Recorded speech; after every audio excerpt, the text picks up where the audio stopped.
โลยสบายดีฮอดเพื่อเปล่าเอ้ยอยู่ฮอดใส่เนาะฮอดยังเนี่ย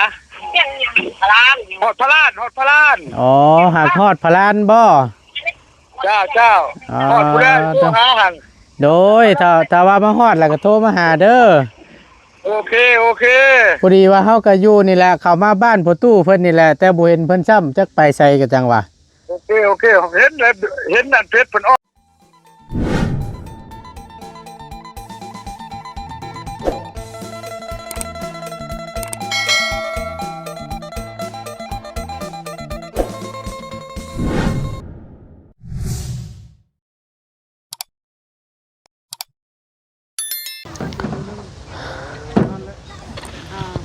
หาเจ้าห่อนทะเลพี่น้องเอ้ยเหือใดขย่อยอากาศดูโตนโทรศัพท์ทางบ่ตูนก็ได้พี่น้องเนาะอัดคลิปนี่ป๊าโตฮ้อนแฮงพี่น้องทางบ่ตูนย่านมันระเบิดใส่ช่วงแดดอ่อนๆจังซี่แหละพี่น้องช่วงเที่ยงๆนี่บ่ได้ป๊าฮ้อนอีหลีเอารอพี่น้องก่อนอื่นเนาะกราบสำบายดีและสวัสดีเด้อพี่น้องสำบายดีเบิดทุกผู้ทุกคนพบเจอกันกับบ่ตูนในคลิปนี้เนาะก็สิเป็นอีกคลิปหนึงที่ทางบ่ตูนเนาะก็ถือว่าเป็นสะพานบุญให้เพิ่นซะพี่น้องเนาะพอดีมีทางพ่อเพิ่นเนาะเอิ้นพ่อซะทั้งตู้พ่อเพิ่นหรือว่าเป็นน้องชายของประตูน้อยเนาะที่กำลังเดินทางขึ้นมาหาอ้ายณตอนนี้บ่ฮู้ว่าเพิ่นสิมาฮอดจอดถึงแล้วบ่หรือว่าจังใดเนาะพอดีว่ามื้อเช้านี้เพิ่นติดต่อมาหาทางเบาตูนเบอร์เก้านี่แหละพี่น้องเบอร์เริ่มนี่แหละโทรมาทางเบาตูนกำลังสิออกมาจากห้องเนาะทางพ่อเพิ่นบอกว่ากำลังสิเดินทางไปหาเด้อว่าซั่นอยู่แขวงใดเมืองใดเพิ่นว่าทางเบาตูนก็ได้บอกไปว่าอยู่เซฟโปนแขวงสวรรณเขตว่าอยู่บ้านห้วยยืงเด้อผู้ตู้ปืนแก๊ปเพิ่นอยู่ทางเบาตูนก็บอกว่าจังซี่แหละเนาะพอดีเพิ่นโตมาทางเบาตูนเมื่อเช้านี้เห็นบอกว่าเลยนับโป่งมาแล้วว่าซั่นเนาะขึ้นมาคนเดียวนั่งรถสายทางขึ้นมาคนเดียวเนาะขนาดนี้ก็เป็นเวลาพี่น้องเอ้ย3 โมงแล้วบ่ฮู้ว่าเพิ่นมาฮอดหรือบ่หรือวัดจังใดเดี๋ยวทางเบาตูนสิเขาไปบอกทางประตูปืนแก๊ปก่อนเนาะว่าน้องชายสิมาหาเด้อว่าพอดีทางเบาตูนทั้งเบอร์นี่แหละพี่น้องเอาจังซั่นก่อนสิเข้าไปหาประตูปืนแก๊ปเดี๋ยวทางเบาตูนสิลองโทรเช็คโทรถามเบิ่งก่อนว่าทางพ่อเพิ่นมาฮอดใส่ในแล้วเนาะเดี๋ยวเบาตูนสิลองโทรถามเบิ่งก่อนพี่น้องเอ้ยนั่งรถสายเซโปนขึ้นมาฮอดใส่ในแล้วฮอดเซโปนแล้วบ่หรือว่าจังใดเห็นแต่ว่าเราบอกว่าถ้าขึ้นไปฮอดเซโปนสิโทรมาหาทั้งเบาตูนนี่แหละโทรมาทั้งทีมงานนี่แหละให้ทีมงานพาเขาไปหาว่าซั่นหรือว่าเพิ่นติดต่อทางอ้ายโดยตรงบ่หรือว่าจังใดเนาะฮอดแล้วบ่หรือว่าจังใดเดี๋ยวถามมันก่อนเพิ่นสิรับสายอยู่บ่เด้พี่น้องเอ้ยสิมันมืดแน่เด้อพี่น้องเด้อจะซ่อนแสงแน่หน่อยนึง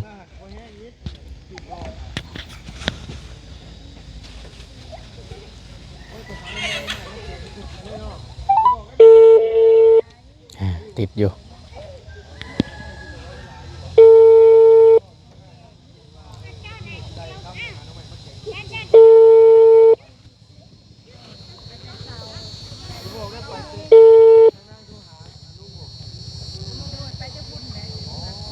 กรุณาฝากขอความเสียงไว้หลังจากเสียงดังบีบสิ้นสุดเนื่องจากเบอร์โทรที่ทานโทรหาข่าวเรียกหรือบ่สะดวกรับสายค่าบริการขอความเสียงจะคิดไล่คือกันกับโทรปกติบ่รับสายพี่น้องฮอดใส่ในดิบาทนี่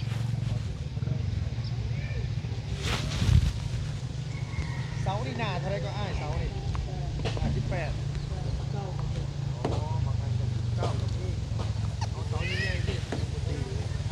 58 บ่รับสายพี่น้องเฮ็ดว่าจังไดเนาะเอาเดี๋ยวทั้งประตูนสิเข้าไปหาทางอ่า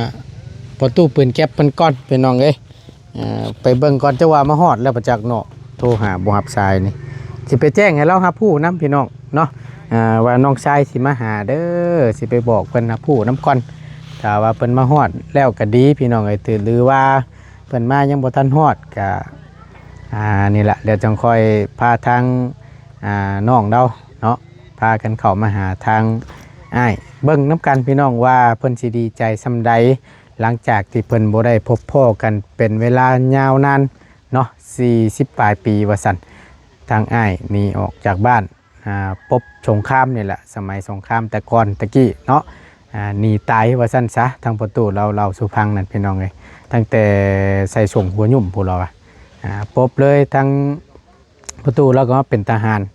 จนนี่แหละมาถึงปัจจุบันนี่แล้วก็เกษียณเนาะเกษียณออกมาแล้วก็ใช้ชีวิตอยู่จังซี่ล่ะมีลูกมีเมียอยู่บ้านนี้เมืองนี้แขวงนี้นะพี่น้องและบัดนี้ผู้เป็นน้องญาติพี่น้องอยู่ทั้งบ้านเกิดเมืองนอนผู้พี่น้องอยู่แขวงชลวันผู้คือน้องแท้ๆแล้วบัดนี้ล่ะหลังจากที่ได้เห็นทางทีมงานเข้ามาหาน้องคำและเพิ่นเจอกันกับทางน้องอ้อยเพิ่นซึ่งเป็นเมียประตูนี่และก็เลยถามที่ไปที่มาเพิ่นว่าเป็นจังใดนะพี่น้องแต่ก็เลยถามข้อมูลเพิ่นแน่หน่อยนึงพอดีว่าพูนเป็นคนแขวงสารวัตรว่าซั่นก็เลยถามชื่อถามเสียงบ้านเกิดเมืองนอนยังเหลือญาติพี่น้องจักคนที่ทางบ่ตูนถามนะพี่น้องแต่บัดนี้เพิ่นได้เบิ่งคลิปแล้วเพิ่นก็เลยติดต่อมาหาทั้งบ่บุญบ้านป่าแน่ทั้งบ่ตูนแน่ทั้งเบอร์นะพี่น้องก็เลยให้เพิ่นได้ล้มกันแล้วก็นี่แหละเพิ่นหามื้อหาวันนัดกันมาเจอมาพบมาพ้อกันเอาทั้งบ่ตูนก็ดีอกดีใจน้ำหลายๆเนาะที่น้องกับไม้เพิ่นสิได้มาเจอกันเร็วๆนี้เนาะเดี๋ยวรอเบิ่งรอชมนํกันแต่ก่อนอื่นเข้าไปหาทั้งประตูปืนแก๊ปก่อนเนาะพี่น้องไปอยู่บ่ได้บาดนี้เนาะโลยสบายดี หอดเพื่อเปล่าเอ้ย อยู่ฮอดชัยเนาะ หอดยังเนี่ยพลานหอดพลานหอดพลาน อ๋อหากฮอดพลานบ่ เจ้าหอดผู้ใดผู้หาหัน โดยถ้าว่ามาฮอดแล้วก็โทรมาหาเด้อ โอเคพอดีว่าเฮาก็อยู่นี่แหละเข้ามาบ้านประตูเพิ่นนี่แหละแต่บ่เห็นเพิ่นซ้ำจักไปไสก็จังว่า โอเคเห็นเลยเห็นนั่นเพชรเพิ่นอ่อนอยู่ไหน บ่ เมียเพิ่นบ่ลิน น่าสิเป็นเมียล่ะตามเบิ่งผู้ดีเฮาบ่ได้เพชรเพิ่นมีแต่เบอร์นี่แหละ เห็นเพชรเพิ่นโทรมาหาข่อยอยู่บางยาข่อยไว้จังหอดจะโทรหาข่อยว่าติดต่ออยู่บ่เพิ่นติดต่อข่อยอยู่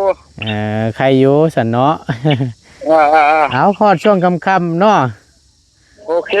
เจ้าฮอดเจ็บปูนโทรบอกเฮาเด้อโอเคเจ้าเดินทางปลอดภัยเจ้าโดยเจ้าสบายดีโดยพี่น้องเอ้ยกำลังเดินทางขึ้นมาว่าซั่นหากระฮอดพลานหากฮอดพลานชัยเนาะจากพลานมาเซปูนนี่ก็ไกลเติบอยู่เพราะว่ามันเป็นรถโดยสารแล้วก็มันก็สีซ่าแน่นึงมันโมเมนต์รถชวนโตนั่นนะพี่น้องคำรถชวนโตนั้นสีไว้อยู่เนาะ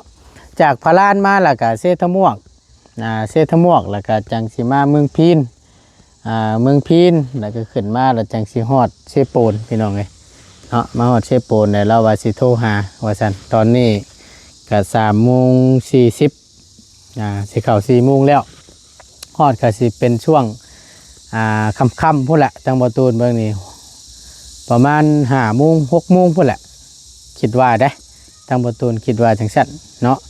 พอดีว่ามันเป็นรถ2 แถวรถโดยสารนั่นนะพี่น้องมาคนเดียวเราก็ได้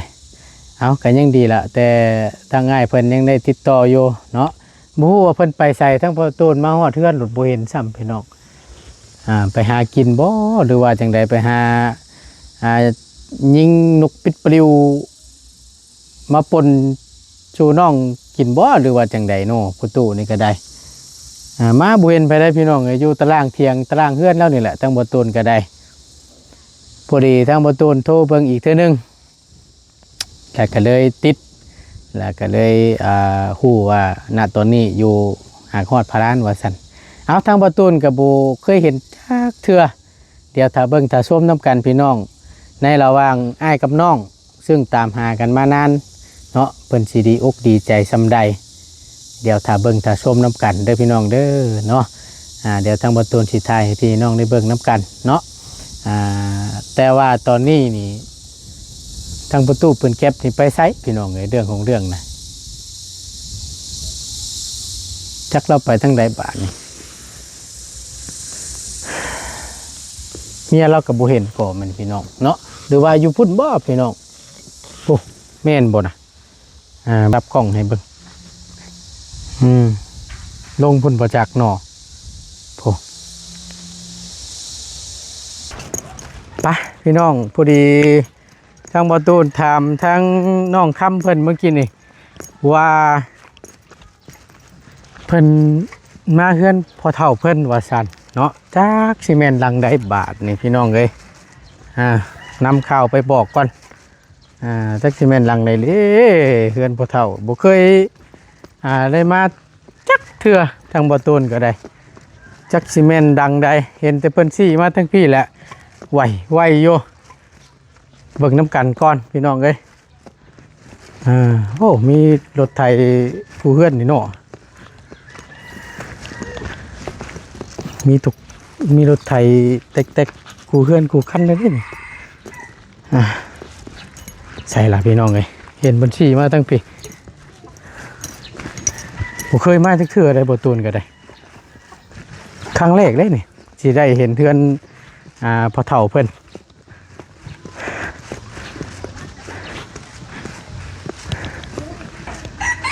ใช่พี่น้องเลยแม่นหลังนี่อยู่บ่โดยสบายดีเด้อโดยโอ้แม่นอยู่น่ะเนาะน้องอ้อยบ่นั่นอันนี้บ่เฮือนน่ะบ่เอาปิดเพลงก่อนล่ะปิดเพลงก่อนชักหน่อยหนึ่งเอานี่ก็เป็นครั้งแรกที่ได้มาเห็นเฮือนน้องอ้อยเพิ่นโอ้ยเนาะสบายดีข้างเด้อล่ะเด้อสบายดีใช้อันประตูเราไปทางใดแหละเราไปถ่ายแล้วบ่ผู้ดีทางง่ายไป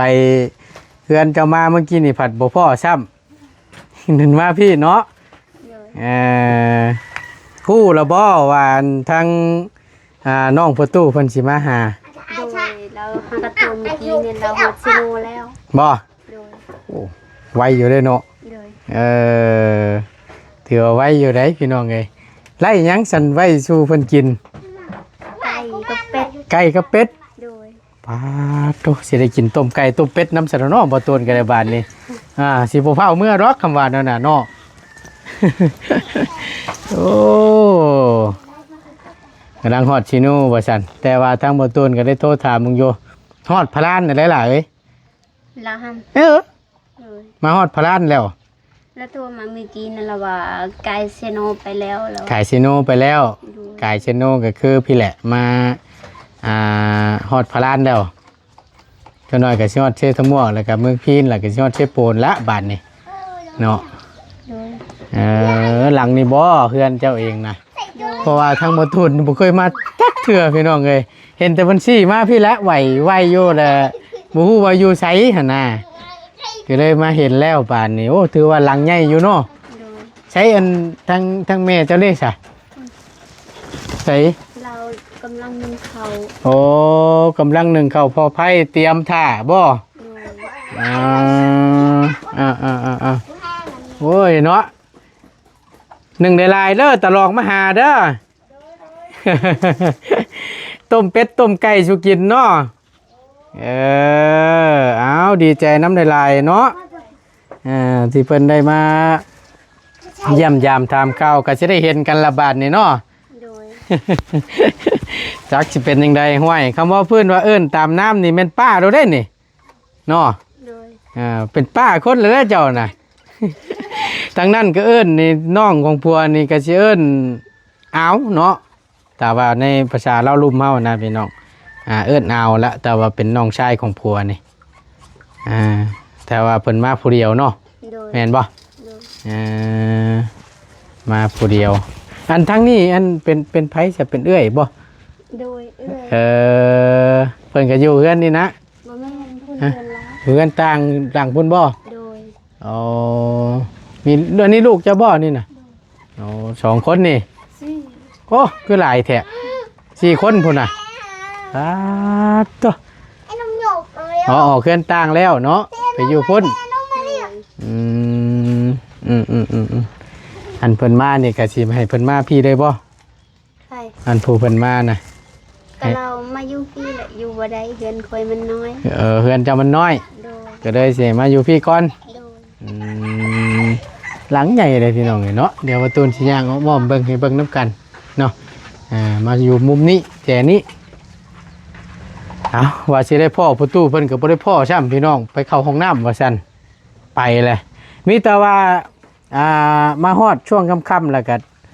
นี่แหละทั้งบ่ตูนกับบ่บุญได้สิพาเพิ่นเข้ามาหาพี่น้องเอ้ยเนาะเอามีแต่ว่ารอถาเบิ่งนํกันน้องๆเนาะ โดย ที่แรกว่ายังบ่ได้ล้มเลยตั้งง่ายสิมาแจ้งข่าวซะหรอกว่า โดย ดีแล้วได้ล้มได้ติดต่อถามว่าฮอดใจเนาะ โดย โอเคตื่นเต้นอยู่บ่ ตื่นเต้น สิเป็นจังไดเด้เนาะ โดย เอาเดี๋ยวถ้าเบิ่งน้ำกันเนาะ โดย โอเคล่ะอยู่ดีมีเฮง โดย เอาคักๆเอาแซ่บๆเด้อต้มไก่ลาบเป็ดนั่นเด้อ โดย ไปบ้านนี้ไว้เจอกันคลิปหน้าสำบายดีน้อง โดย สำบายดีเด้อตัวนั้นบ่ โดย ฮะ ตัวสีขาว ตัวไหน ตัวขาวหัวมันนี่ ตัวพุ่นบ่ตายสตาร์ขาดแล้วตัวนั้นน่ะตัวนั้นบ่ โดย บัดชองอ่ะน่ะ อันนี้เสือกว่าตัวนึงไก่ดิ ไก่ตัวไหนน่ะ จะอะไรจะตัวใดไก่ตัวผู้ ตัวอันชองโตนะอันนั้นบ่ตัวเรียบร้อยเลือดแปลงรถกระคักบะแรงนี่เนาะ โอ้ยคือบอกตัวนี้รถตัวใหญ่ๆนี่เขาบ่ให้กินบ่ตัวนี้ ก็ซื้อเอาใด ฮะ ตัวนั้นก็ซื้อเอา เอาโมเมนเป็ดอยู่ในเฮือนบ่ล่ะ บ่ ซื้อเอาเนาะ เอาเป็ดเขา150,000 150,000โอ้ตัวใหญ่อยู่150,000ก็ได้เอาเดี๋ยวย่างเบิ่งอ้อมๆเบิ่งน้ำกันเนาะนี่ก็เป็นเฮือนของพ่อเฒ่าของพ่อตู้ปืนแก๊ปเพิ่นครั้งแรกได้พี่น้องเอ้ยที่ได้มาเห็นทางประตูนก็ได้เนาะก็ถือว่าหลังใหญ่อยู่หลังใหญ่พอสมควรเนาะนี่ประมาณนี้พี่น้องเอ้ยโอกามีแต่ว่าเดี๋ยวถ้าเบิ่งน้ำกันเนาะว่าเพิ่นมาพบมาเจอกันแล้วเพิ่นสิเป็นจังไดแน่หลังจากที่เพิ่นพัดภาคกันมาหลายหลายปีเนาะขอบคุณหลายๆที่เข้ามาติดตามนะครับชมคลิปจนจบโดยบ่ข้ามโฆษณาสิ่งที่สำคัญเนาะสำหรับคลิปนี้บ่ตูนจบลงไปเพียงส่ำนี้ก่อนเด้อพี่น้องเด้อไว้เจอกันคลิปหน้าพี่น้องสำบายดีเด้อพี่น้องเด้อป่ะฮ้อนแท้ๆพี่น้องเอ้ยค่ำแล้วก็ยังฮ้อนอยู่